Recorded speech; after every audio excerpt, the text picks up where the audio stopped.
Inilah Injil suci menurut Markus.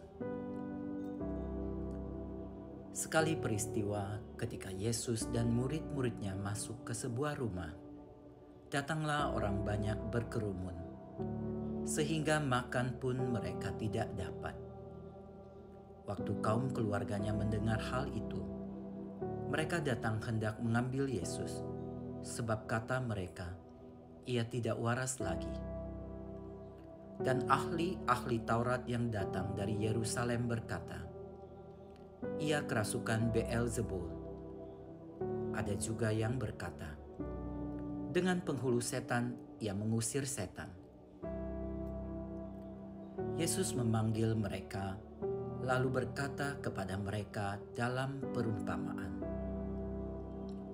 "Bagaimana iblis dapat mengusir iblis? Kalau suatu kerajaan terpecah-pecah, kerajaan itu tidak dapat bertahan. Dan jika suatu rumah tangga terpecah-pecah, rumah tangga itu tidak dapat bertahan. Demikianlah juga kalau iblis berontak melawan dirinya sendiri. Dan kalau ia terbagi-bagi, ia tidak dapat bertahan. Malahan sudah tamatlah riwayatnya. Camkanlah, tidak seorang pun dapat memasuki rumah orang yang kuat untuk merampas harta bendanya, kecuali kalau ia mengikat lebih dahulu orang kuat itu. Lalu barulah dapat ia merampok rumah itu. Aku berkata kepadamu, sungguh, semua dosa dan hujat anak-anak manusia akan diampuni. Ya, semua hujat yang mereka ucapkan.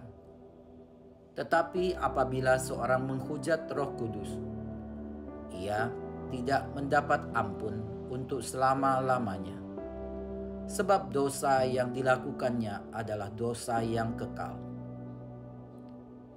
Yesus berkata demikian karena mereka bilang bahwa ia kerasukan roh jahat. Lalu datanglah ibu dan saudara-saudara Yesus. Mereka berdiri di luar, lalu menyuruh orang memanggil Yesus. Waktu itu ada orang banyak duduk mengelilingi dia. Mereka berkata kepada Yesus, "Lihat, ibu dan saudara-saudaramu ada di luar dan berusaha menemui engkau." Jawab Yesus kepada mereka, "Siapa ibuku? Siapa saudara-saudaraku?"